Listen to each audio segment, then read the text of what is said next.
Hi everyone, today I've reached New York City where I'll be leading the Pakistani delegation. We'll be visiting the United Nations and speaking to representatives from different countries to give Pakistan's a message of peace.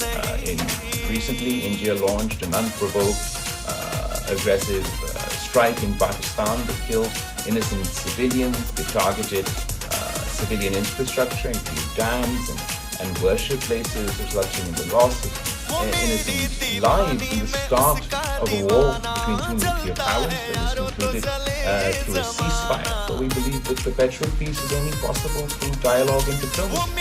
Peace is only possible if we resolve the issue of Kashmir. Peace is only possible if India doesn't weaponize water and attack the Indus River. And peace is only possible if we address the issue of terrorism together and don't use terrorism as a political tool to target Muslims within one's own country, within Indian-occupied Kashmir, or within the region. Pakistan's message is simple. We want peace, but peace through dignity and equality. We want peace, but peace through dialogue and diplomacy.